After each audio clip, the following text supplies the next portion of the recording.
Good morning. It is Thursday, November 1st, and it is Dia de los Muertos, and this is the drill.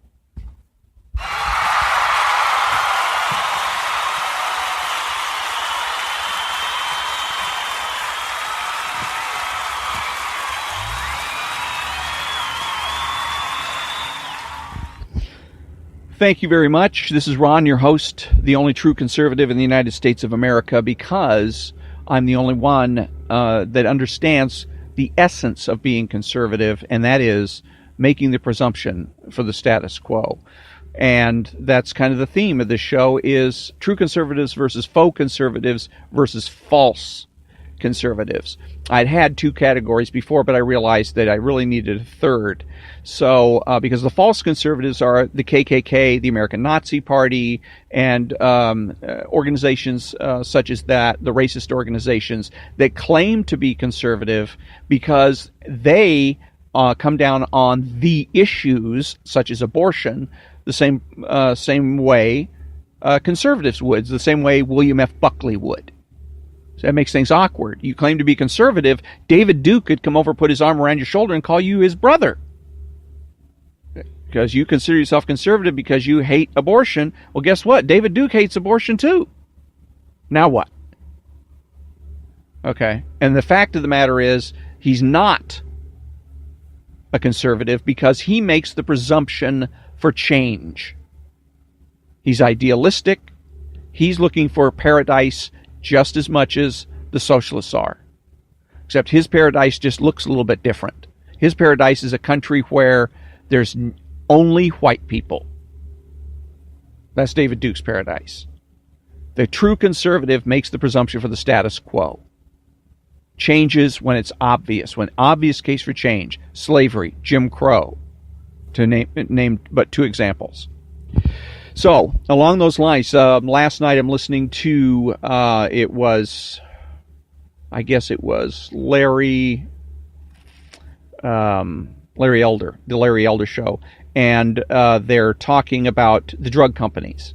And they said that they had a guy on the show, I don't remember who it was, but anyways, he was talking to Larry about it, and they're saying what Donald Trump is looking to, and praising Donald Trump because he was looking to put basically price controls on pharmaceuticals. Okay, any types of drugs that are being made that Donald Trump is basically telling the pharmaceutical companies, you got to change your ways, or I'm going to step in and see to it that price controls are put on it. One of the things that these are, Larry Elder's supposed to be conservative, and the guy he had on his show is supposed to be conservative as well. And they touted Canada. They basically said, yes, Donald Trump is right about this. The prices are out of control. The drug companies are evil and wicked and rapacious, and they have unbelievable profits, and they're just screwing the American consumer. And so we need the government to step in and force these companies to exercise counterforce, basically. Because basically what they're saying is that Americans have no choice. They're being forced to do what they're doing, paying higher prices by a power beyond their control, the big pharmacy companies. And so you need government to step in, apply counterforce to bring the situation under control and rebalance the scales. One of the places they cite as an example is Canada, where they say Americans are tired of paying higher prices for the same drugs that they can get in Canada for less. But what they're not saying is that the reason the prices are cheaper in Canada is because, again, the Canadian government exercises price controls. And I'm willing to bet that the reason that we are paying more is because price controls are exerted in Canada, probably in England, probably in other places around the world. Now, if you're selling a widget and it costs you $10 and you say, I want a $5 profit, so I'm going to sell it for $15, but the government says, no, I'm sorry, we're going to pay you $5 for it. We're going to pay you $5 for that widget. I'm $5 in the hole. Okay, so I go to the Canadian government, for instance, let's say, I'm going to sell this in the United States, I'm going to sell it in Canada. Canadian government says, no, we're not going to give you $15, we'll give you $5. Well, now I'm in the hole. How do I make up the difference? Well, then I have to end up charging the American consumers, instead of $15, now I got to charge them $20. The extra $5 is to make up for the $5 I'm losing. Actually, it would be $10 I'd be losing, so I'd actually have to charge them not 15 but 25 to make up for the $10 I'm losing in Canada. That's the problem with price controls. Now, if they succeed in, let's say, saying, okay, well, America's going to jump on the bandwagon and we're going to go ahead and initiate price controls as well, and force the pharmaceutical companies to reduce their prices, pharmaceutical companies are going to quit producing pharmaceuticals. Okay, the people that are involved in these companies, the businessmen, are going to find another place to go to make money. They're not going to bother with it. Okay, and that's one of the things that the left doesn't think about is consequences. You cap their profits. There's no reason to be in business. If you're going to make me operate at a loss, how am I supposed to be responsible to my shareholders? I can't. So I got to go out of business and go do something else. So what happens to people like HIV patients who are only alive because of the medications they're taking, expensive or not? Their very life depends on those medications. And what about the next disease that comes along that we've never seen before, never heard about before? Who's going to do the experiments? Who is going to go out and develop the vaccines, develop the treatments to treat that new disease? Nobody, because there won't be any pharmaceutical companies left. They'll be gone. So that's the consequence. Now, and then these supposed lefty or conservative people on the radio on Elder's show last night they say, oh, well, I'm normally a free market guy, but, and that's when they brought in this whole thing about they're rapacious and their profits are obscene. He actually used the word obscene. That's what the left uses. And my point here is that if you're going to act like the left, you're going to talk like the left, then I'm going to call you comrade. Okay? You cannot claim to be conservative and act and think like a lefty. You can't do it and expect anybody to take you seriously. This is one of the biggest areas where conservatives hurt themselves, shoot themselves in the foot. Lack of consistency, which means a lack of integrity, which means a lack of credibility, which means a lack of influence. Somebody's also saying on the radio yesterday about the Republicans having a branding problem, that very often just saying the word Republican or Republicans elicits laughter from various audiences. And this individual is saying, well, therefore the Republicans have a branding problem. No. This whole idea of branding and whatnot comes from the left to begin with. What they have is a problem with credibility. And they have a problem with integrity. You have somebody like Newt Gingrich that goes out and espouses family values back in 1994-95 when he was Speaker of the House. And then we come to find out that he's cheating on his wife. He's banging his campaign secretary. The only difference between Newt Gingrich and Bill Clinton is that Newt Gingrich marries his mistakes. Let me say it again. The only difference between Newt Gingrich and Bill Clinton is that Newt Gingrich marries his mistakes. Because twice he's done that. Cheated on a wife, usually with a campaign secretary, and then he divorces the wife and marries the campaign secretary. And he's currently still married to the third Mrs. Gingrich, who got him, I think, converted to Catholicism. Because, I think she's aware of the fact that if he's going to be cheating all the time, she doesn't want to be cheated on. She doesn't mind helping him cheat on his ex-wife, on his last wife, but she doesn't want to be cheated on. So she's going to get him into the Catholic Church. Now, the real test for her is if she can make sure he never again runs for office. Because that seems to be the pattern. that he cheats when he's running for office or running for re-election. Again, it's always his campaign secretaries that he's having the affairs with. But the point is, here he is saying family values, family values. And it turns out he's having an affair.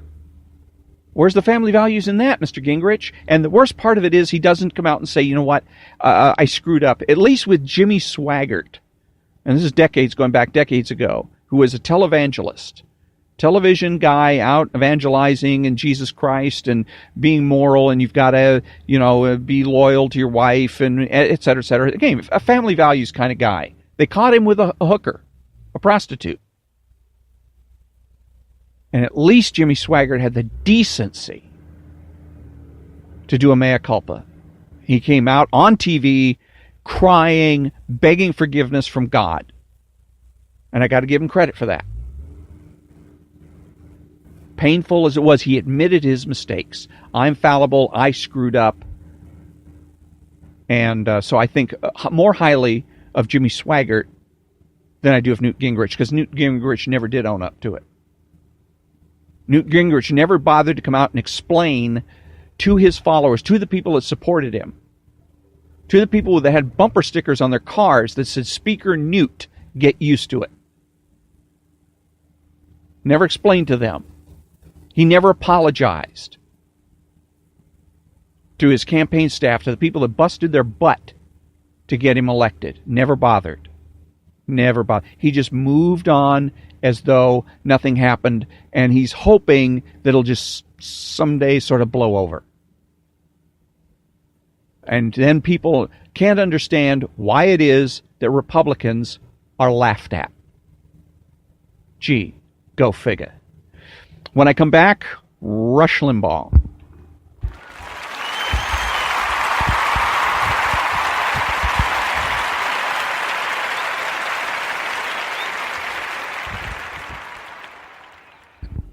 And thank you very much. And welcome back. So I'm going to be playing some audio clips from various episodes of the Rush Limbaugh show. And this is from I'm getting these clips from his app. No one must ever blame the left. No one must ever blame the news media. No one must ever blame the rest of the Democrat Party for any of the attacks done by their rabbits, like Occupy Wall Street, like Black Lives Matter, like Antifa. The truth is, it isn't Republicans running around doing these things. It is a bunch of deranged people who are out of their minds. And I'm telling you, it can happen to among the most feeble if there's just a steady diet of the negative upon negative drumbeat on television today that is described as news. It is not news. It is the Democrat Party agenda, but it is not news. There has been no blue wave. There's not even been a blue ripple. In fact, you might even say there hasn't been a blue drip. Don't be dispirited by any of that you hear. The evidence that there is no blue wave is the evidence of panic that is prevalent throughout the drive-by media because their efforts to derail Trump have failed. Every one of them. The Democrats are demanding that Trump tone it down. Did you love it when Trump said, I have toned it down. If you want me to tone it back up, I will. Donald Trump was elected to be different. Donald Trump was elected because people were fed up with politics as usual. I'm going to tell you this. People fed up with politics see the Democrats and the media politicizing everything. It's not going to send people running to the Democrat Party. Quite the opposite of what the media thinks. The Democrats and the media telling Trump to tone it down, but they tone nothing down themselves. This John Nolte reporting for Breitbart. We had the news yesterday that Charles Grassley, the chairman of the House Senate Judiciary Committee, had referred Julie Swetnick and her porn star lawyer, Michael Avenatti, to the DOJ, criminal referral for messing around with false allegations and a bunch of the questionable things during the Brett Kavanaugh confirmation hearings. Apparently, according to Breitbart, NBC News literally hid information that would have helped clear Kavanaugh. That is the headline. NBC News hid information that would have cleared Kavanaugh of the rape allegations being made by Avenatti's client. Apparently, she totally recanted her story, and NBC knew it and didn't report it. On September 16th, Kavanaugh and his loved ones were dropped into a pit of hell due to allegations of sexual assault from Christine Ballsy Ford, although her story quickly fell apart during public testimony. Democrats and their allies in the establishment media did everything in their power to personally destroy Kavanaugh as a drunken serial rapist. NBC News and Avenatti played a huge role in this campaign. One notable exchange was NBC breathlessly publishing and airing an assault allegation against Kavanaugh that was quickly exposed as a hoax. NBC did not even bother to independently corroborate this allegation prior to airing it. A Democrat handed NBC the smear, and NBC ran with it. This was Kavanaugh setting up gang rapes at high school and college. To make matters worse, Breitbart says that they now know that NBC News withheld crucial information that undermined Swetnick's allegations. She, again, the Avenatti client who accused Kavanaugh of spiking punch bowls at house parties so he and his buddies could engage in gang rape. And we know that NBC deliberately withheld this crucial information because NBC is now admitting it had the information all the way back on September 30th. September 30th is a week prior to Kavanaugh's confirmation during the most intense days of the scandal, when his confirmation was still very much in doubt. Here's what NBC did not want the public to know. If you recall, although he withheld the name, Avenatti tweeted out a sworn statement from a woman who backed up Swetnick's outrageous rape allegations. In her statement, the second woman swore that she, too, had witnessed Kavanaugh spike punch bowls and take sexual advantage of girls. Unbeknownst to all of us, NBC had interviewed this anonymous witness on September 30th, and she recanted. But only now is NBC News bothering to report this.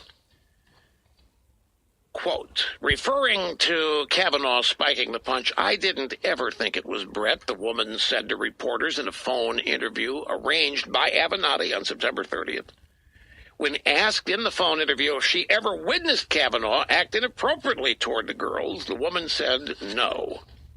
On October 3rd, NBC News again spoke to the woman, and this time she all but accused Avenatti of fabricating her statement. "It is incorrect that I saw Brett spike the punch. I didn't see anybody spike the punch. I was very clear with Avenatti from day one that I never saw it, yet he brought her forward as a witness." When pressed about abusive behavior toward girls, she wrote in a text, "I would not ever allow anybody to be abusive in my presence, male or female. I didn't see it." Avenatti knew it. NBC News knew it.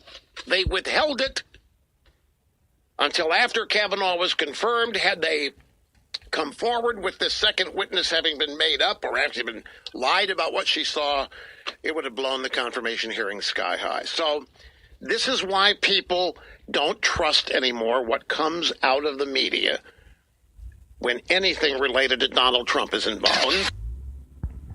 Guess what I'm also starting to hear in the drive-by media this morning? You tell me if this doesn't provide some clues. The drive-by media is saying that this whole sordid tale, ever since the bomb story broke yesterday, that the drive-bys have detected a reduction in enthusiasm on the part of Republican voters. Yes, my friends, Republican voter enthusiasm has been curtailed here. The drive-bys are saying they just sense it. They get a feeling out there that this whole episode is sort of tamped down all of your enthusiasm to show up and vote. Now, how could anybody know that? The fact that the drive-bys are speculating about this, doesn't that kind of give a little bit of a clue here? Wouldn't that be a wished-for outcome? Trump and nationalist business, and it's classic, folks, how the left is just puerile and predictable, infantile, in fact, in their meager and. Phew! There we go. I was trying to shut that off, and it wouldn't go. So. Yeah, a few clips from a few different shows going back to last week on the Rush Limbaugh show. So one of the things that struck me on there is his propensity to use cryptic statements. Again, this goes back to credibility and integrity and consistency, and that you have to be able to communicate your position clearly. And if you fail to do that, you're hurting your influence. You're not going to be able to influence people, change people's minds, and particularly the people we should be looking to whose minds we should be looking to change is not so much the socialists as rhinos. Okay, the people that think that they're conservative, think that they're Republicans, but really aren't. The John McCains, the Lindsey Grahams, etc. Those are the people that we have to get to or get through to. Okay, and you're not going to do it by being cryptic. One of the ways that he's cryptic is refers to him as the drive-by media. What does that mean? He also refers to schools as screwels. What does that mean? He reminds me of my mom. My mom used to do that, where she would tell jokes that were really inside. She liked to tell really inside jokes. Jokes that were so inside, she was the only one that understood them. So she'd tell this joke, and she'd be the only one chuckling. She's just chuckling. Everybody else is kind of looking at her like, what are you talking about? And this is Rush Limbaugh. And then he has his little, for those of you in Rio Linda, what does that mean? Maybe these were, things that were funny at one particular point. But now, after he said it the 1,000th, 10,000th, 100,000th time, it's not only not funny, it's dead. He needs to give it up. Okay, if he's referring drive-by media means news media, then say so. There's another phrase that they, the other phrase that's used is mainstream media. And I always think, why are you conceding that? Why are you conceding that NBC or CBS or CNN is mainstream? Why do you concede that point? Doesn't make any sense to me. If I was Sean Hannity in particular, because Sean Hannity is sort of commentary, editorial, but he also has kind of a news function thing going on. And if I was Sean Hannity, I'd claim to be the mainstream media. That's what I'd say. I'm mainstream. It's people at MSNBC are lefties, socialists. I'm mainstream. But the point is, again, don't be cryptic. And it goes back to you and I. If you're going to deal with and hope to have influence over people in your life, whether they're lefties or if you have people in your life that you're probably going to run more across that are like I described in my monologue, the two individuals on the radio last night that pretend to be conservative but really are, at least on that particular issue, lefties, quote unquote moderates or rhinos. You have to be consistent. Consistency is what integrity is all about. Maximum integrity, maximum credibility, maximum influence. Okay. If you get everybody that's at least pretends to be on the right to actually shape up and be a true conservative, we could stamp out socialism in this country almost overnight. So, that brings us to the conclusion of another episode of The Drill. And until next time, have a great day.